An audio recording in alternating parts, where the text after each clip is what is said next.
بنی اسرائیل میں ایک عورت تھی جو بہت بد کردار تھی۔ اللہ نے اس کو حسن و جمال خوب دیا تھا اور وہ بدکار بھی انتہا درجے کی تھی۔ پورے بستی کے ساتھ اس کے تعلقات تھے۔ وہ اتنی مالدار ہو گئی کہ اس نے اپنے لیے بڑا محل بنا لیا اور ایک تخت بنوایا، اور وہ بن سنور کر ملکہ کی طرح تخت پر بیٹھتی تھی، اور اس کے ساتھ غلط تعلق رکھنے والے پورے شہر کے عمرہ تھے۔ اس کی زندگی ایسے ہی گزر رہی تھی۔ ایک مرتبہ کیا ہوا کہ وہ اپنے گھر کا دروازہ کھول کر تخت پر بیٹھی تھی کہ قریب کسی اور بستی کا نوجوان تھا جو نیک تھا، عبادت گزار تھا۔ وہ ادھر سے گزرا اور گزرتے ہوئے اچانک جو اس کی نظر اٹھی تو اس عورت پر جا پڑی، اور اس عورت کی ایسی تصویر اس کے دل میں چھپی کہ وہ آگے تو چلا گیا مگر اس کا دھیان ادھر ہی بھٹک گیا۔ پھر وہ مراقبہ میں، ذکر میں، تسبیحات میں، تلاوت میں جب بیٹھتا تو اس کا دل ہی نہیں لگتا۔ اس نے روزی بھی رکھے لیکن خیال نہ نکلا۔ اس نے اپنے آپ کو تکلیف بھی پہنچائی، کئی دن اپنے آپ کو بھوکا پیاسا بھی رکھا مگر اس کے دل سے خیال نہ نکلا۔ حتیٰ کہ ایک دن اس نے سوچا کہ جب اس خیال سے میری جان چھٹتی ہی نہیں تو میں جاتا ہوں۔ چنانچہ اس کے پاس جو تھوڑا بہت سامان تھا وہ اس نے بیچا، اور اس نے اتنے پیسے تیار کیے جتنے سے وہ بدکار عورت اپنے پاس آنے کی اجازت دیتی تھی۔ وہ اس عورت کے پاس آیا اور اس کو پیسے دے کر اس کے پاس چارپائی پر بیٹھ گیا، بات چیت کرنے لگا۔ اچانک بات چیت کے دوران اس کے دل میں یہ خیال آیا کہ میں نے نیکوکاری کے اتنے سال گزارے ہیں، آج میرے اللہ مجھے اس غیر محرم کے ساتھ بیٹھتے ہوئے بھی دیکھ رہے ہوں گے۔ بس یہ خیال دل میں آیا تو اللہ کا ڈر دل پر غالب آ گیا اور نوجوان نے کانپنا شروع کر دیا۔ عورت اس سے پوچھتی ہے، تم کانپ کیوں رہے ہو؟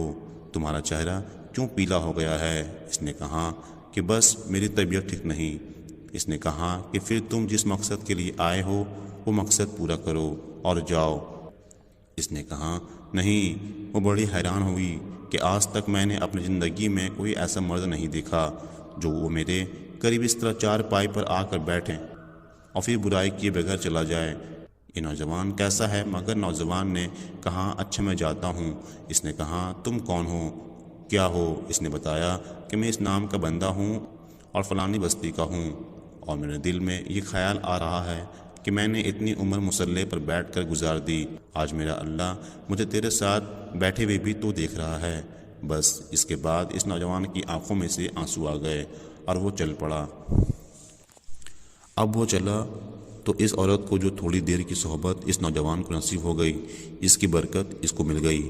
چنانچہ عورت کے دل میں خیال آیا کہ یہ کنوارا نوجوان اتنا اللہ سے ڈرتا ہے جبکہ اس نے گناہ بھی نہیں کیا، اور میں تو سارا دن اور ساری رات گناہوں کا مرتکب ہونے والی ہوں، میں تو خدا سے ڈرتی نہیں۔ اس کے دل میں شرمندگی پیدا ہوئی، ندامت آنے لگی کہ کروں تو کیا کروں۔ دل میں خیال آیا کہ اچھا چلتی ہوں اور حضرت موسیٰ علیہ السلام سے پوچھتی ہوں کہ کیا میرے لیے بھی توبہ کی کوئی صورت بنتی ہے۔ وہ اپنے گھر سے نکل کھڑی ہو گئی۔ اب اس کو بستی کا ایک بندہ پہچانتا تھا، وہ ایسی نامی گرامی چیز تھی۔ وہ چلی اور جا کر حضرت موسیٰ علیہ السلام کو جو دیکھا تو وہ اس وقت بنی اسرائیل کے لوگوں کو نصیحت فرما رہے تھے۔ اس نے کسی آدمی کے ذریعہ پیغام بھیجا کہ حضرت موسیٰ علیہ السلام سے جا کر کہو کہ میں آپ سے ملنا چاہتی ہوں۔ اب جس کو پیغام دیا وہ بیوقوف تھا۔ کچھ پیغام پہنچانے والے بھی تو بیوقوف ہوتے ہیں، جس کو ڈھنگ ہی نہیں آتا پیغام پہنچانے کا۔ اس خدا کے بندے نے سیدھا جا کر سب کے سامنے کہہ دیا کہ حضرت آپ سے فلاں عورت ملنے آئی ہے۔ حضرت موسیٰ علیہ السلام نے سنا تو آپ کو بہت جلال آیا کہ لوگ کیا سوچتے ہوں گے، ایسی عورت ان سے ملنے آئی، ان کا کیا تعلق ان سے؟ حضرت موسیٰ علیہ السلام نے غصے میں کہہ دیا کہ اس سے کہو چلی جائے، میں اس سے نہیں ملنا چاہتا۔ اس بیوقوف نے آ کر کہا کہ میں نے بات کہی تو حضرت موسیٰ علیہ السلام بڑے ناراض ہوئے، وہ تو بڑے خفا ہوئے تم سے، وہ ڈر گئی۔ اس نے کہا کہ میری بدکاریاں ایسی ہیں کہ اللہ مجھ سے پہلے ناراض تھا اور اب اللہ کے نبی بھی مجھ سے بات نہیں کرنا چاہتا، میرے لیے تو اب دنیا میں ٹھکانہ نہیں کوئی۔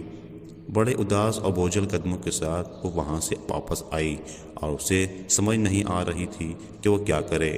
اب وہ حیران تھی کہ اللہ کے نبی نے بھی میرے ساتھ بات کرنا گوارا نہ کیا، میں اتنی گری ہوئی چیز ہوں کہ وہ بات کرنا بھی نہیں چاہتے۔ چنانچہ وہ گھر آئی اور اس نے گھر کی کنڈی لگائی اس نے اپنے کسی بڑے سے سنا ہوا تھا کہ بندہ جب اپنے رب کو منانا چاہے تو اس کو چاہیے کہ وہ اس کے سامنے سجدہ کرے، چنانچہ اسے اور کوئی طریقہ آتا نہیں تھا۔ گھر کی کنڈی لگا کر ایک جگہ اس نے اللہ کے سامنے سجدہ کیا، دل سے یہ کہہ رہی ہوگی، میں تیرے سامنے جھک رہی ہوں خدا، میرا کوئی نہیں اللہ تیرے سوا۔ اسے پوری دنیا میں اور کوئی نجات کا راستہ نظر نہیں آتا تھا۔ پھر اللہ کی شان دیکھیے، اس نے رات گزاری، اگلے دن اس کے دل میں خیال آیا کہ میں عورت ذات ہوں، اکیلی مکان میں رہتی ہوں، ایک میری خادمہ ہے، تو میں اگر نیت کر بھی لوں تو جتنے لوگوں نے میرے ساتھ بدکاریاں کی ہیں وہ تو مجھے اس میں نہیں رہنے دیں گے، تو بہتر ہے کہ میں اس جگہ کو چھوڑ کر چلی جاؤں۔ تبھی اس نے فیصلہ کر لیا کہ میں یہاں سے چلی جاتی ہوں۔ تو اس نے اپنے آپ کو ایک سادہ سا کپڑے میں لپیٹا تاکہ کوئی کپڑوں کو اور حسن و جمال کو نہ دیکھے کہ یہ کون جا رہی ہے۔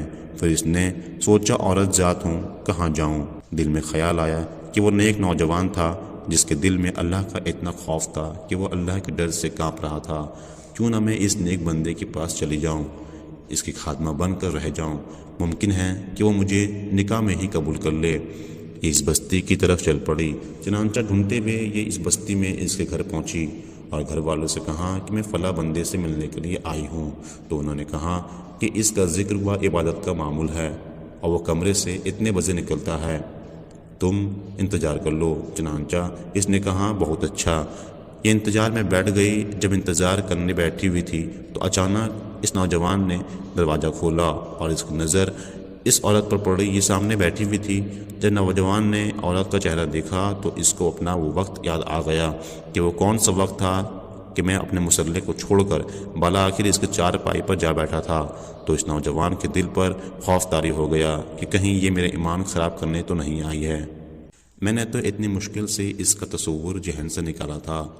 تو نوجوان پر اتنا خوف طاری ہوا کہ وہ وہیں پر گرا اور اس کی جان ہی چلی گئی۔ اب اس کی وفات پر گھر والے بھی رنجیدہ ہو گئے اور اس عورت کو بڑا ہی غم تھا۔ خیر 3 دن کے بعد اس عورت نے اس کے گھر والوں کو بتایا کہ میں تو اس نیت سے یہاں آئی تھی۔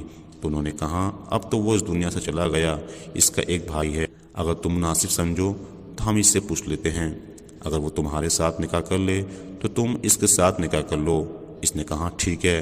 جب بھائی سے پتہ کیا تو اس نے کہا ٹھیک ہے، اگر پہلے یہ ایسی عورت رہی ہے اور اب توبہ کی نیت کر چکی ہے تو میں اس کو اپنے نکاح میں قبول کر لوں گا۔